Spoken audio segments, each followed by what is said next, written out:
Good morning, everyone. Welcome to our Thrive On Thursday. And today we're with Neil Morgan, and it's all about the branding process. So, Neil, over to you. Thank you, Jonathan. Thanks for the opportunity to speak to you this morning and the people here. I'll just introduce myself for people who don't know me. I'm Neil Morgan from Neil Morgan Design. I've worked in the creative industries for over 30 odd years, working for organizations of all different sizes. I sort of tend to specialize in brand and branding work, and see myself as a guardian of my clients' brands. I sort of try and protect and enhance and work with my clients to really present them in a coherent way. I thought the other day, actually, every single job I probably do is actually a branding project, because it enhances and promotes individual sort of jobs and for different clients. So that's me. Now, obviously, I've tried to dovetail this talk in with all the other sort of Thrive on Thursday discussions. I came to the Claire version that she did a few weeks ago on 360 marketing, which is really interesting. And I know Gwyneth, who's on the call this morning, is going to be talking next week about the joined up process of brand and marketing. So I thought, well, what can I talk about this morning which is relevant and interesting, hopefully interesting. And I sort of, a big part of my world obviously is branding work, and I sort of thought I'd talk about the branding process, whatever that is. So I'm going to share my screen now, hopefully, if you'll allow me to share my screen, Jonathan. Can I do that? Should be fine. Yeah. All right. Okay. Right, so hopefully you can also, I might put it on, I'm going to put the chat up as well, because there is some audience participation with this in a minute, so I'm going to expect some sort of feedback from you all. So bear with me. If you can all see that, I can put it on, can you all see the screen? Yeah, great. Okay, so the branding process, what is it? If I just go to the first page. Right, so this slide really just tries to encapsulate where I see branding fitting in with what I call the brand journey, and all the aspects that go alongside sort of branding and the brand world. So obviously, you know, and this is just my take on this. Obviously, others might have other opinions. But this just go to show really that there's things like the consumer research, there's lots of planning. When you're coming to look at, you know, either a new branding for a new company, a new startup, or a rebranding for an existing company, the same rules apply. Looking at mission statements, looking at sort of your company ethos, what you really believe in, what's important to you, what you're trying to sell, how you want to integrate and communicate with your sort of customers and clients. The personality of an organization is really important. And then once you've got all those things sorted out and sort of done your research and sort of, you know, worked out what you're trying to say and how you're trying to promote your goods or services, then the branding process starts to kick in. And then after that, which I'll touch on a bit later on, talk about implementation, which is imperative and really important process, and then the review process afterwards. So that's just a bit of a snapshot of where I see branding process fitting into the brand journey. So again, before I start to talk about the process, I want to just clarify a few terms. So brand versus branding. Now, there's a lot of misconceptions about what brand is and what branding is. Now, if you spoke to 10 different branding experts, they'll probably give you 10 different you know, versions of what they perceive brand to be. But my take on this is that brand is very much a customer's perception of an organization, of its products or services. It's a sort of first and last impression you get when you relate to an organization. Are they punctual? Are they reliable? Do they offer value for money? Is it a quality service? What are their customer relations like? All those sort of things are about, you know, are what brand encapsulates for me. It's you know, and if brand was a human, it would be our personality. It's very much an emotive thing, and it should evoke an emotional response. There's some fascinating things about the way the brand, the brain, the way the brain interacts with the brand. It's fascinating stuff. It's perhaps for another morning, another presentation, but some really interesting stuff for the way that the brain interacts and sees brand. Branding is what I'm going to talk about this morning, is very much the physical delivery of your brand through a visual means, through obviously logo, through your marketing collateral, which helps organizations really identify themselves from the competitors, really. So it's your brand, your label, your badge, if you like. So that's just, I thought that'd be interesting just to sort of clarify that terminology, really. Now, this phrase I come across quite a lot, really, it typifies a lot, really, is what I've just said. You know, I've got my logo and redone my website, so I have my brand sorted, right? No, obviously. You know, I mean, your brand is so much more. You know, it's sort of obviously, you know, we've talked about brand being so much more than just a logo. Obviously, your logo reflects your brand, but they're completely different. Now, you know, a brand, as I think, you know, needs to, you know, it's an evolving issue. It needs constant review. And I think during this COVID crisis, I think there's a lot of organizations that perhaps haven't been as agile as they perhaps needed to be. And, you know, constant review of sort of, you know, looking at your target audience, for instance, how you're relating to them, you know, how you communicate with that target audience. Obviously, a lot more is done digitally at the moment for obvious reasons. And what are the best channels to communicate with your target audience? So all these things need to be constantly reviewed, and I'll come to that at the end of the presentation. So that's really important to actually just consider that. Another phrase before I really get into the crux of things this morning is consistency and coherency. Now, these are two words that I probably use most of all when I'm dealing with brand and branding issues. And there's a fact here, I like a good stat, so here's a good stat. So consistent presentation of a brand has seen to increase revenue by 33%. Now you can take from that what you want, but I think most consumers like to align themselves with the brands. They like to trust the brands. They don't like change. They like to know where they are. They like to know what the brand stands for. So consistency in that brand message is all important in order to create that brand awareness and brand recognition.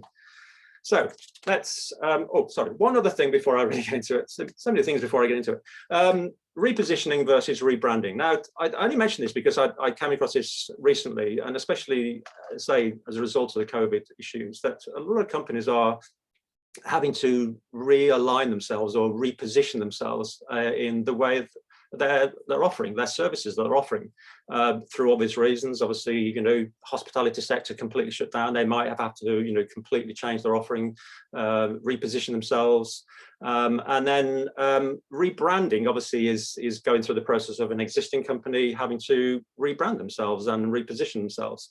Those two are quite different. As a result of repositioning, yes, you can go through a rebranding process. So, you know, I thought I'd just sort of highlight those two issues. They are quite different, and especially, you know, repositioning, there's a lot of companies going through that at the moment and reviewing what they're about, and that maybe as a result having to rebrand to actually echo that repositioning. So right, so the process, let's get going. Now, I think these rules apply for whether you're a brand new startup, you know, very small organization, SME, through to large charities and large corporates. And I think this you know, brand should be an important issue for us all, whether we're a one-man band or part of a multinational conglomerate. It affects us all, really.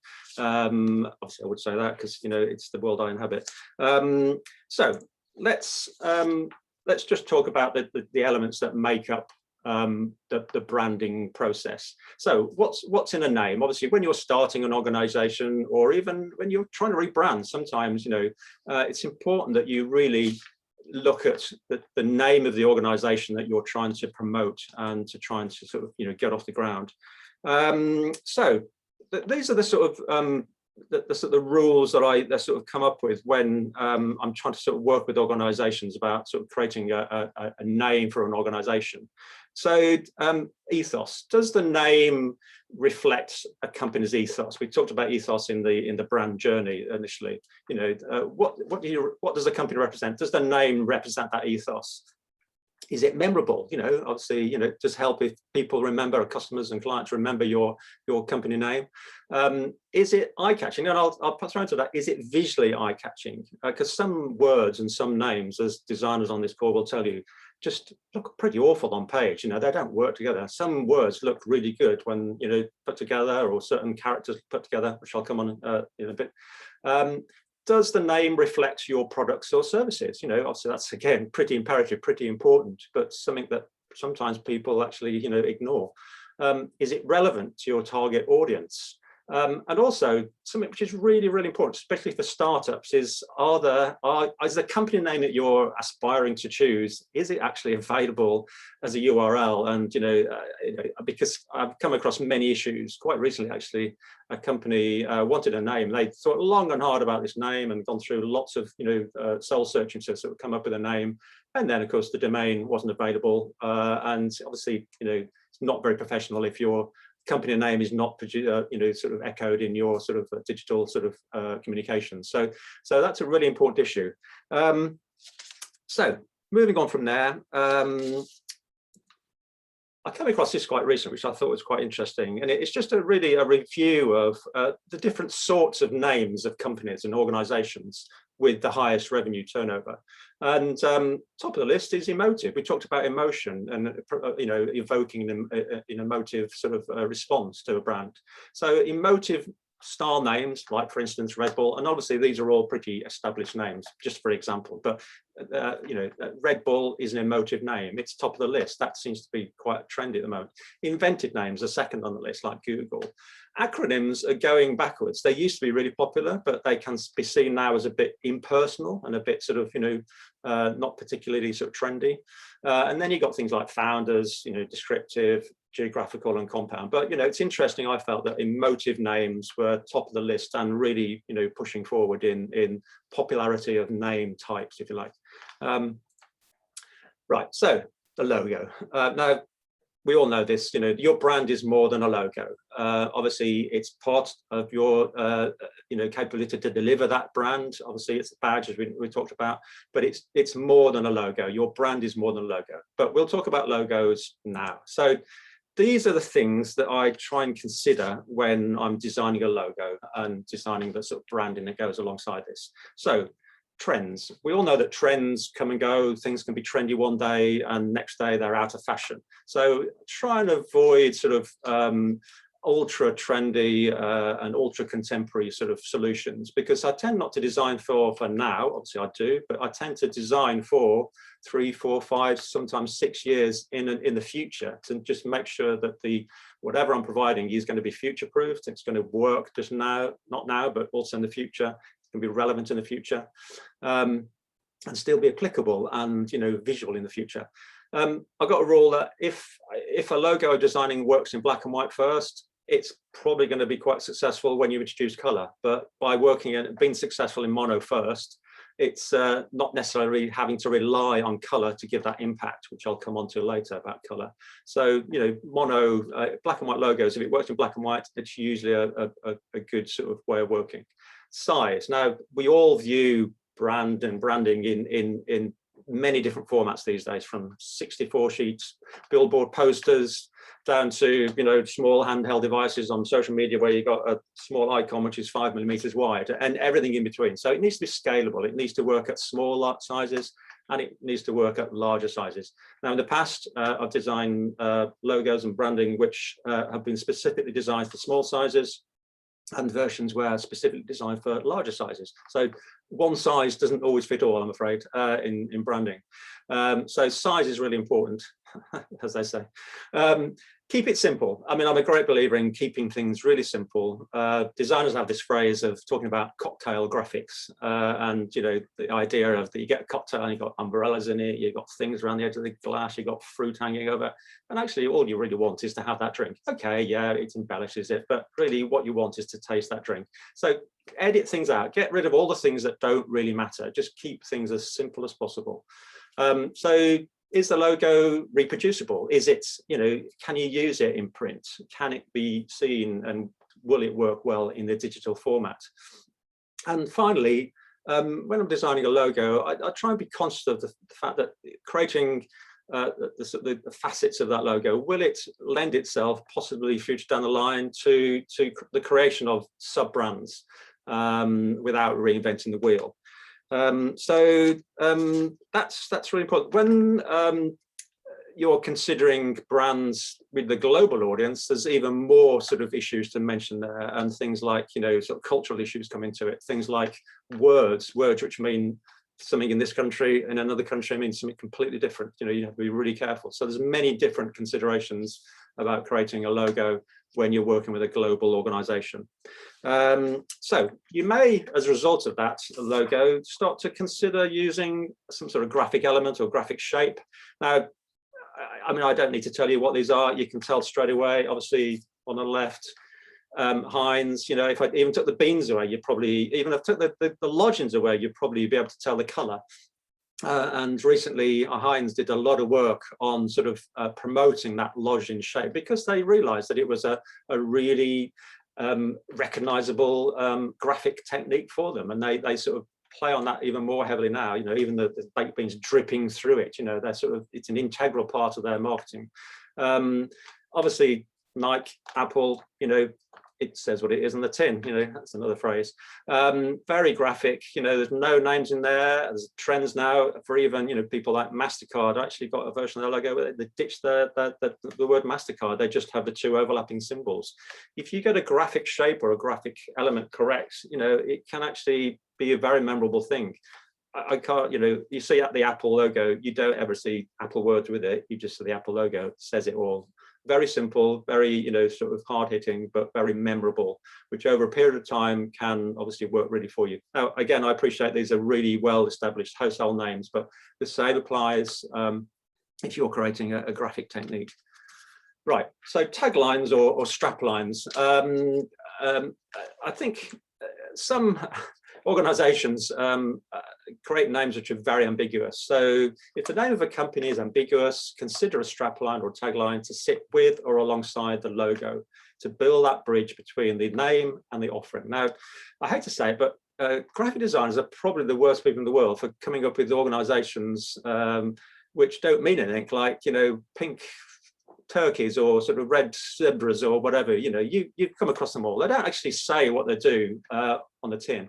So sometimes it just helps to actually create a tagline or a strap line to sit with the company name that actually, you know, communicates a bit more as to what that organization is actually looking to sell and achieve. Right, so it's audience participation time. I'm checking the chat box, so I'll be checking if you're all asleep or not. Now, I know these are more like slogans almost, but these are all famous phrases of organizations, strap lines that go alongside their sort of their brands. So, for instance, just do it. Who's gonna be first? What company does that represent? Here you go. Jonathan's got it straight away. Nike. Okay. The best a man can get. Jonathan Schuler should get this. Yeah. Yeah, okay, yeah, I'm loving it. There's a very famous one. I mean, you know, these are really famous sort of, okay, yeah, McDonald's, yeah, okay, yeah. This one probably a bit less well known, but there's a bit of a clue. Live in your world, play in ours. Anybody? I'll give you a clue. No, it's PlayStation. So the ultimate driving experience or the ultimate driving machine. Anybody?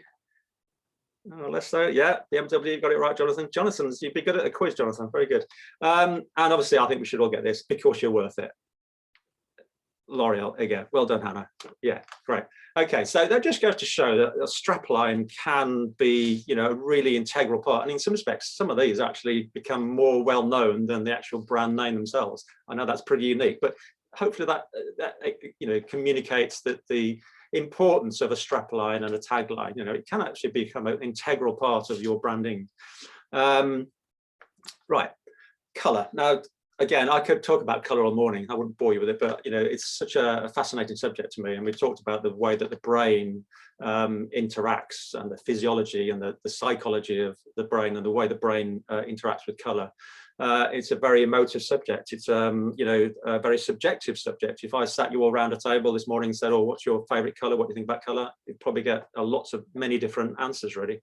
But here's another fantastic stat. Fascinates me, this, but it's using a signature color can increase brand recognition by 80%. That to me is fascinating. And it says it already. So we all know that colors are very subjective, but I think some problems that I come across, especially with new startups, they say, "Oh, all right, my favorite color is pink, so I've got to get that to my logo." You know, actually, well, you know, I know, you know, it might be your favorite color, but is it relevant to the target audience? Is it relevant to the the sort of you know, the products or services you're looking to try and create. And a lot of the time it's not. So you actually are not designing for your personal gratification. You're designing for your end user and for the sort of people who are going to be interacting with your branding. So I think that's a really important message to remember.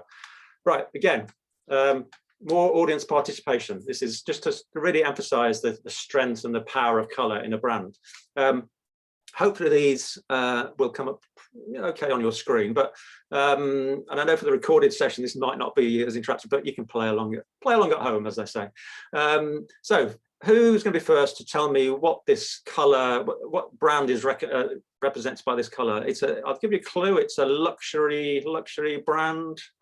Yeah, TJ's got it. Yeah, Tiffany, well done. Yeah, and Hannah, you're on the ball. Yeah, still there. Great.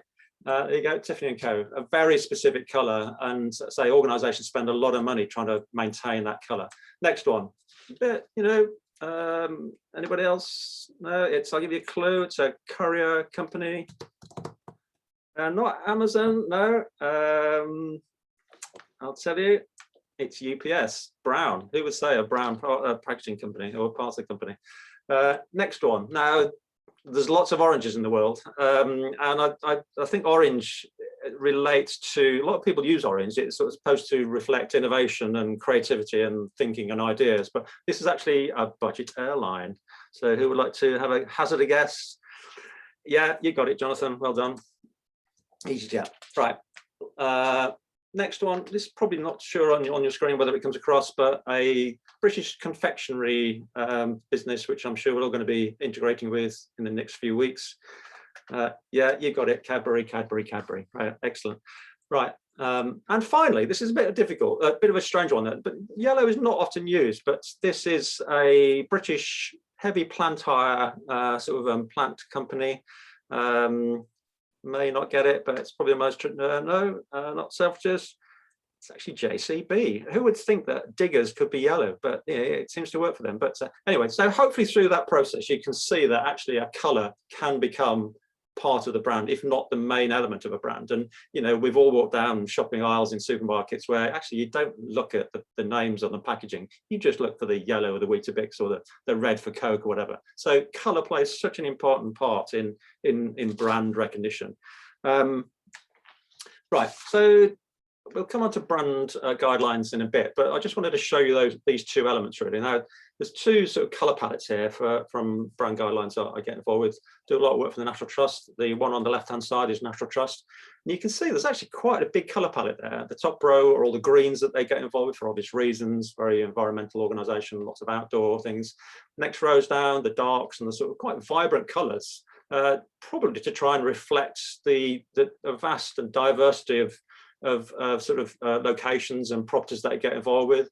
Then you go down to lights, colors, and sort of pastel shades, metallics, and even black and white as part of their sort of color palette. Quite a big color palette, that, but and each of those are designed to work together in tandem with 2s and 3s. But it's quite a big color palette. On the right is actually my Neil Mogg design color palette. But I try and this is something I tend to do when I'm designing brand guidelines for people, is actually come up with a primary color palette and a secondary color palette. Now, the primary colors are the colors that actually my logo. So got 2 grays. Yes, there are 2 grays there, and slightly reddy, burgundy, pinky, whatever color you want to call it, and then the minty green. Then underneath, you've got the secondary colors, which I tend to introduce simply because I think if you use all of your primary colors all the time, I think it tends to dilute the impact of the main branding message. So by introducing a secondary color palette, you're just, you know, introducing complementary colors that work with the primary colors, but don't take over from it. They're not, you know, they're not sort of the hero colors, if you like. They're more the sort of the colors that complement your existing branding. Now, I came across this a year ago and I loved it. I thought I've got to keep that. So I saved it, screen grabs on my phone.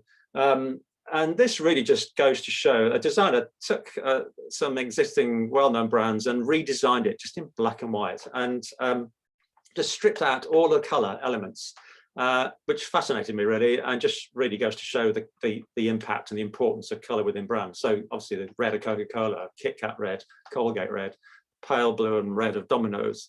the tropical colors of Tropicana and sort of green of Starbucks, whatever. So taking all of the color out, you know, it loses a lot of impact, but at the same time, I actually think they're fantastic looking images as well. So, right. Typography. Now, again, I could talk about typography, and I must admit I'm a bit of an anorak when it comes to typography. No Comic Sans here, Jonathan. I know you like Comic Sans. And typography is the one thing that actually got me into design. It just fascinated me just seeing type specimen sheets when I was a little kid and whatever. So that got me into design, and I think every designer should really be also a typographer at heart. So these are my three basic rules on typography and the reasons for choosing a typeface when we're looking at branding work. So first rule, number one, is it legible? Great, yeah, obviously, you know. So second rule, is it legible? You can see where I'm going with this, can't you? So, yeah, it's like Fight Club. Third rule, is it legible? So yeah, I mean, I'll come on to it. So these are the rules and the rules I give myself for choosing a typeface or a type style when I'm working with branding and logo work. So is it legible? Yeah, I mean, it goes without saying. Why have a typeface if you can't read it? What's the use of designing a logo if you can't actually read the company name? It rather defeats the object, obviously. Is it characterful? I mean, there are so many bland typefaces out there, you know, that, you know, you wouldn't want to go near with a barge pole. But, you know, there are so many at the same time, there are so many characterful typefaces that, you know, you look at the letter forms and try and choose a typeface which is sort of, you know, characterful and tries to portray some of the style and the tone of the organization you're trying to promote and sell. We talked about trends. Does it have longevity? Will it be out of fashion next year? You know, will it stand the test of time? Is it complementary to other graphic elements that we talked about? We talked about the lozenge of Heinz. You know, if you've got a roundel as part of your logo, you know, choose a typeface which is, you know, rounded. Don't choose a block serif or a slab serif, something like that. And if you got pots of money and thousands of pounds, excuse me, you can always pay a typographer to actually create a bespoke typeface for you, which obviously, you know, becomes a memorable part of your branding process as a whole entity. People like BBC, people like YouTube, Netflix, Google, Nokia, NatWest have all got their own bespoke typefaces, which become part of their brand identity and are very recognizable. Now, this just emphasizes what I've just said about just different styles of typography. I've got a few designers on the call this morning, so they're going to appreciate this. So, you know, you got things like conventional serifs. Now, you know, I think there are actually, you know, serifs don't have to be traditional and boring. They can be really insightful and really interesting. And there's some really nice contemporary serifs out there. It could be calligraphic in style if you're looking for a sort of a crafty organization or a personal thing. You know, it might be calligraphic in style. It could be functional, you know, very blocky, very sort of, you know, straight down the line, very sort of, you know, hard hitting. It could be modern. We talked about rounded typefaces, you know, to echo the sort of things that go with it. It could be elegant, obviously that sort of style where you've got caps, you know, nicely spaced out. It's very sort of prevalent in the sort of cosmetic industry and high fashion industry, where it's very elegant and very characterful. It could be personal, you know, it could be handwritten, scripty. I do have a problem with some scripts that I think they're completely legible. That's just me. Could be graphic, you know, quite different, you know, an inline graphic there. Contemporary, yeah. I mean, you know, if you're designing a logo or a branding for you know, a really energetic, dynamic cyber company, you won't want to choose a very conventional sort of serif. You'd go for something a bit more contemporary. It could be quite playful, you know, sort of, you know, whatever, or it could be quite industrial. So that I could have chosen another 10, 15 versions of these to show you the difference in styles for typography approach. Now, as I told you, I'm a bit of an anorak when it comes to typography. And I got a book which I refer to quite a lot called the Type Finder book. And this is actually a guy I worked for way back when I was in London. And he just goes to show the sort of range and breadth and diversity of typographical styles just in one letter form. We talked about sort of acronyms before, about letters working with individual letters. So 2 or 3 or 4 letters working next to each other. There's a whole array and breadth of styles just in the letter W. And actually, capital letters have I think, less character than upper and lower characters. So, you know, you can see just in this snapshot here that the breadth and array of sort of characters that you can dip in and out of. So, basic design style. Once you've got your color, once you've got your tagline, once you've got your name, once you've got your logo, your graphic techniques, you talk about the way the basic design style, that how that integrates into your marketing collateral that you're delivering on a day-to-day basis, whether it be print or digital. So what is that style? Excuse me. Is it photographic? Obviously, photographic style is probably the most widely used, simply because it's probably the most available. We all work with photographers. Obviously, you know, it's quite easy to get access to decent imagery these days, sort of stock imagery. Obviously, you know, photography, it gives a personal approach. People can relate to it. It's very relatable. We talked about emotion before, an emotive subject. You know, it creates an emotion, and you know, people do relate to it. And it's quite easy to produce. Obviously, there's a lot of competition out there, so you've got to work quite hard to make your photographic style and your photographic content work for you and be quite unique for you. It could be illustrative, obviously quite different again. You've got people like Slack and MailChimp obviously use primarily illustration to feature in their marketing collateral, which is quite bespoke to them. You know, it's all created specifically for them. And people tend to choose the illustrative approach sometimes when you're tackling subjects which are quite sensitive or difficult or impossible to photograph, you know, and you want to create a bit more of an emotion. And, you know, it can work for you. Obviously, it can be quite an expensive process to commission illustration every time, and illustration, we all know these days, is a bit more easy to edit digitally, but you know, it can be an expensive process if you're creating bespoke content all the time. So there's, you know, photographic, illustrative. Obviously, as a typographer, I'd like to say there's a typographical style that you could adopt here. Now, you know, obviously, I think Gwen's on the call, and she is a wordsmith as well and works with words. And I think, you know, the typographical approach works well if you've got good copy to celebrate that. And all of this, you know, I never read The Economist, management trainee, age 42. I mean, that says exactly, you know, it says it's a very strong message. You know, it's first of all, you know, you've got the red of The Economist, talked about the color. You've got the sort of typographical style of The Economist, but a very hard-hitting message, which I think works really well. Or it could be a mixture of styles. Now, I think here we've got color, you've got sort of, you know, a tagline, you've got message, and you've got photographic approach. Obviously, by mixing the styles, there is a tendency to create a less coherent sort of style of marketing collateral, but I think many people dip into this style on an ongoing basis. So, right. So, brand guidelines. I would always strongly suggest that a startup or any SME should have at least the basic brand guidelines. Obviously, I would say that because I create them and write them and design them. But you know, I just think it creates any conflicts at a later stage or lack of coherency. That can be a very simple 1 or 2 page brand guidelines. I mean, in my time, I've been involved with, especially for startups, you know, very simple guidelines up to massive 2 or 3 volumes for people like Nationwide Building Society, which took over a year to create and dealt with every single aspect known to man, you know, so, and everything in between. So, but I think it just helps to create that coherency and that's a consistency of message. If you're a global organization and got offices around the world, you know that you need a Bible to refer to, and brand guidelines are that Bible, really. And this is just a few examples of things that I've been involved with over the last couple of years. Tivo Group did their rebranded them a couple of years ago, created their brand guidelines. So obviously talk about different logo versions, the sort of the space around it, how it's perceived and seen. You got the photographic style. We went for a very black and white, corporate-y sort of style, but quite personal. The financial sector can be a bit standoffish, so we wanted to be quite a personal approach. Talked about typography. They actually had their own licensed version of a particular typeface that they could use.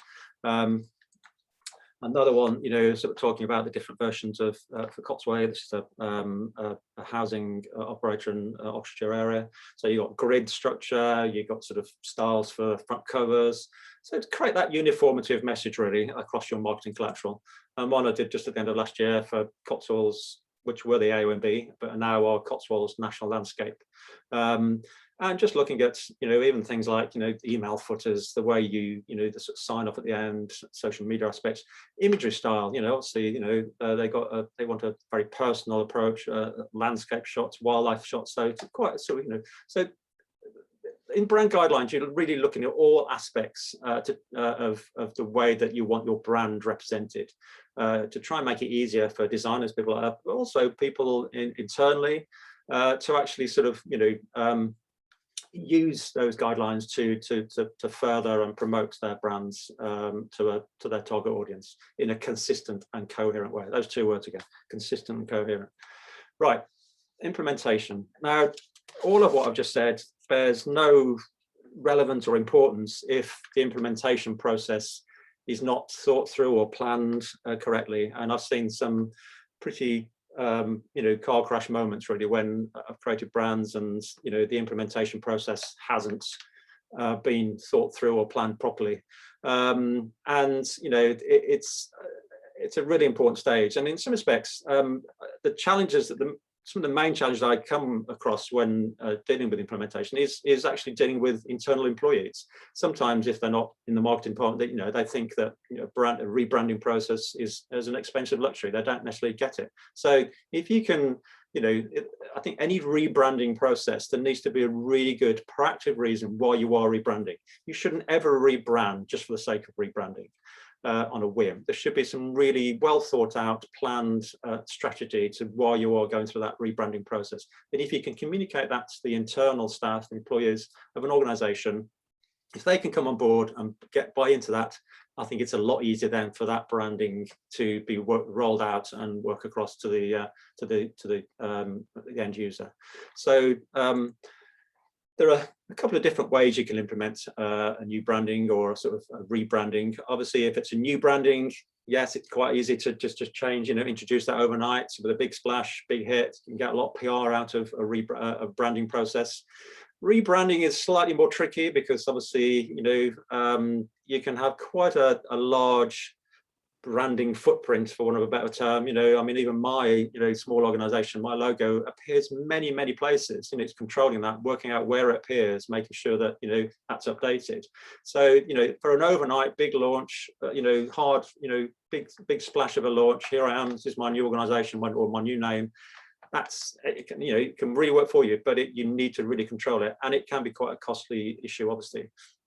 Or you can go for a sort of slightly subtle approach, or a soft launch, as we call it, where you get the basics right, like website, digital media, integrate those with your new branding. But perhaps older pieces of print or other materials like signage, whatever, you perhaps tend to implement those over a period of time.